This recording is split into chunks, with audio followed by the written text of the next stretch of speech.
which also turns into the regular Monday Dallas Cowboys Daily Blitz, by the way. Okay. Colby, as I recycle our material from my own selfish use. What about my show? My show. More me. Colby, I thought today we would have a fun discussion on Dak Prescott. Okay. And as I search for my quick notes here, have the Cowboys. I hear a lot of people talking about the Cowboys. Look, I think half the country is divided from a national standpoint. I hear Cowboys are Super Bowl contenders. This defense is going to be badass. Right. Which we haven't seen any of it yet. No. So I can agree and I can disagree. And then we have the other side of that is the Cowboys are going to struggle. I don't see that. And those are the same two groups that say that every year, right? It doesn't matter what the Cowboys do. You're going to have those naysayers, the haters, then you're going to have the looking through Jerry Jones colored glasses, right? My question for the show today: have the Cowboys done enough on both sides of the ball for Dak Prescott to be out of excuses? As this falls back on Dak Prescott as it typically does. Well, yeah, because that's one of your hot buttons for the Dallas Cowboys is to point at the quarterback position. And as far as out of excuses, is his play last year was pretty much excuse free. He did great. It was the defense. And the only thing that could put him in that spot is how well the maturation of this offensive line, and can it still, through play calling, cover up some of its deficiencies. And if it can do that, then it's basically, is Dak Prescott the same, or has he gotten even better at the thing that he does? And I think, yeah. So I've got my list of 5 things here, Colby, that I think will dictate whether this thing is successful for Dak. Okay, how did that dictate? And it dictates like this. Okay. And number 1, actually, you know what? Let's go backwards. Okay. It's always fun to start with the butt. So let's go backwards, starting at the rear. Okay. January Dak, I think, will be a factor. Because January football is very different. And when I say January football, I don't necessarily mean playoff football, because, you know, the regular season bleeds into January now. Right. I'm talking about the last couple of games of the season when your postseason berth is on the line.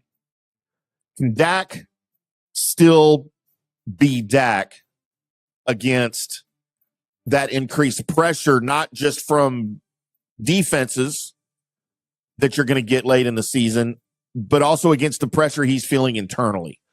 When they have to win a game, week 16, week 17, week 18, can Dak still be Dak? Because I think we've seen instances where he wasn't. We have, and we've seen instances where he was. We have, yes. We've definitely seen that. And a lot of that, going back to this topic, is there was times when he wasn't. There was, whether you believed him or not, there was some excuses that could have been laid, as far as injuries a lot, the disappearance of a run game or something along that lines has usually been in there as well, making the offense one-dimensional has been a case. I'm not worried. This is the thing that some people worry about that I don't have in my cast of worries, and that is Dak Prescott from the neck up. That will never be in my worry, ever. As far as physical injury, is he slowed down some? But what he's thinking, what he's planning, how he's reading the field. I've seen a maturation process throughout his career that tells me that every year there's something going on, and there's effort being put in watching the film and getting with coaches and maturing on it itself. So I don't worry about neck up Dak. Number 4 on our list of things that will decide if Dak has a successful season, Colby, the running game. Yes. Can Dallas control games on the ground rather than having to rely on Dak throwing the ball 40 times every game? Can they have a backfield that will help this team make the playoffs rather than this team making the playoffs in spite of the running game? That is something to look at, and it's not quite looking at the running back room as much as it's looking at the offensive line and what they can do. Because a lot of big keys to how this offensive system runs is the ability to suck in the linebackers on the play action pass. And that is what frees up a lot of things. And if they're not scared of your run, then those long drawn out, fake the handoff, be back in the backfield, now turn into, that can be a really bad thing. Yeah, at some point they just don't mean anything. Right. And part of that for me too, that I'll be trying to pay close attention to during the season is not necessarily just the ability, the talent on the field, but in play calling. Right.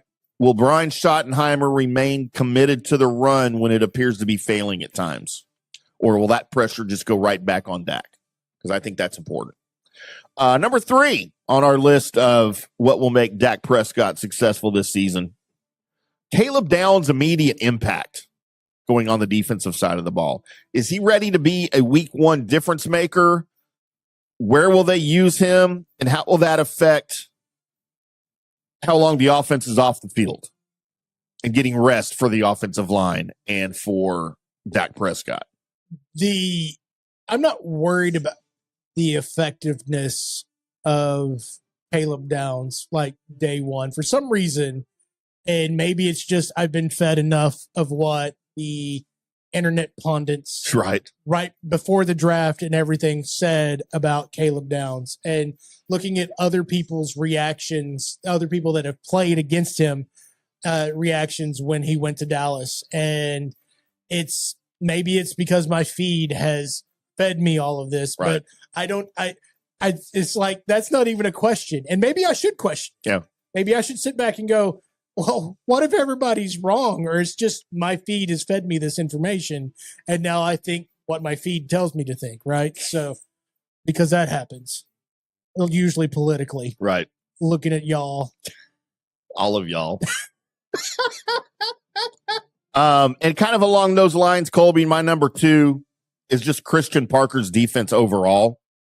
Has to be better, Tim. It has to absolutely be better. I mean, we've been sold a really strong bill of goods here, and I'm in on it. Like I agree with all of it. This because he really had nowhere to go but up. Correct. And I've always said this whole offseason, anytime I've talked about the defense, this does not have to be a top 5 defense. You can be a middle of the road NFL defense with this offense. Correct. If the Cowboys did not have the worst defense last year, and say they had the number 20 defense, this thing might have made the playoffs. Right. And that's all you need this year is to be number 15, number 20. Just don't be last. Before they got Parker, I, in my brain, decided that it didn't matter who they got. It would be better. Right. It didn't matter. Addition by subtraction. Who they got, it would be better. It could have, and I get to use my 2 favorites, impromptu insert names here. They could have hired a trained monkey and Juan Pablo Montoya to be the defensive coordinator, and it would have been better. Your default IndyCar driver is he your default IndyCar or NASCAR driver or both? Because he did both. The first time I used that, I was talking to one of my bosses about one of the shows that were on our air at the time. And I said, dude, me, a trained monkey, and Juan Pablo Montoya could do a better radio show than those guys. And from then on, every time I need one person or even 2, Juan Pablo Montoya. It's a trained monkey and Juan Pablo Montoya. And then finally, Colby, and I feel like I'm beating this point to death. My show, my Dallas Cowboys Daily Blitz on Friday was about this topic. I think I've done 3 shows on this topic in the last 2 weeks. Okay. Tyler Guyton. Yeah, is he the guy that's you see him blowing up people and being awesome, or is he the guy that you see getting blown up and being deflated And getting Dak killed. Yes. Because I think he's both of those guys. We've got Tyler Guyton and Nate Thomas trying to protect Dak's blind side. Mm-hmm. And this is an open competition. Maybe we should get Sandra Bullock out there instead. She might block better than Tyler Guyton. I mean, I'd rather see her naked than Tyler Guyton. Yeah, that's kind of a given. You sure hesitated for a while when I said that. Were you thinking about it? No, I was thinking about her naked. Okay, I'm okay with that then. Uh-huh. I just think the Cowboys have said this is going to be a competition going into camp. Nate Thomas or Tyler Guyton. Tyler Guyton, a former number 1 pick, right? Who apparently still has yet to figure it out going into year 3. The Cowboys want him to be the guy, obviously, because he's a first-round pick, one of their number 1 picks. And it makes the scouting department, it makes the pick look bad if after 3 years he hasn't figured it out. So clearly they want him to be the guy. Will they swallow their pride? Will they not care about all of that? And will they just put the best guy at left tackle that comes out of camp? I think this Cowboys organization does now. I think they do too. Yeah. Because of Brian Schottenheimer. He's like, look, no. If y'all want me to do good, right?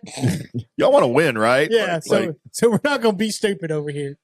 And then you got rookie Drew Shelton, who's could still be part of the equation. How awesome would it be if Drew Shelton just showed up in camp and took that job as a rookie? That'd be amazing. I would take that. That would be amazing. I would take that. Now, Colby, I want to do some rapid fire. All right. You ready for some rapid fire, Cowboys? Yeah. Point 1 or whatever. No, this is just yes or no. Okay. You tell me yes or no. Are the Cowboys closer to a Super Bowl now than they were 12 months ago? Yes. Agreed.